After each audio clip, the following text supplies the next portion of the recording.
Hello guys, আমি প্রথমেই জানাই আমি একজন বাঙালি, তাই সবাইকেই জানাই শুভ নববর্ষ তৃতীয় শুভেচ্ছা।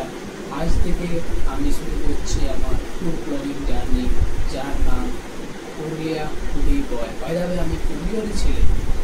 পুরুলিয়াতে বিভিন্ন দাদাদিরা বিভিন্ন রকম চ্যানেল, বিভিন্ন রকম কন্টেন্ট ক্রিয়েট করেছে, কিন্তু এখনও পর্যন্ত সেরকম দাদাবাদিরা বা ভাইরা ফুড রিলেটেড কোনো কন্টেন্ট পুরুলিয়াতে গড়ে তুলতে পারিনি বা এখনও অতটা ভাইরাল হয়নি। তাই আমিও চেষ্টা করছি যে পুরুলিয়ার খাবার অর্থাৎ পুরুলিয়ার ঐতিহ্যকে গড়ে তোলার, যাতে পুরুলিয়ার খাবার সম্বন্ধে মানুষ জানতে পারে। পুরুলিয়ার বাসির তৈরি স্ট্রিটে তৈরি খাবার অথবা রেস্টুরেন্টে তৈরি খাবারগুলো টেস্ট করবো এবং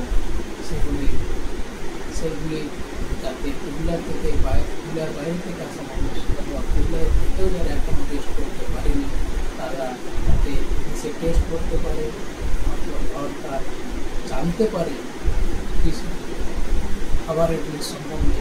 সেই বিষয় নিয়ে আমি আমার ইউটিউব, ইনস্টা এবং ফেসবুক চ্যানেল পুরুলিয়া ফুডি বয় নামে খুলেছি। তোমরা ইউটিউবে সাবস্ক্রাইব করো এবং কন্টেন্টগুলো দেখার জন্য বেল আইকন প্রেস করে রেখো এবং ফেসবুক ও ইনস্টাতে হলে ফলো করো এবং কন্টেন্টগুলোকে লাইক করো, শেয়ার করো, যাতে আমি তোমাদের বিভিন্ন রকম কন্টেন্ট দেখাতে পারি এবং পুরুলিয়ার যে খাবার সেই খাবার বিষয়ের সম্বন্ধে তোমাদের আমি জানাতে পারি।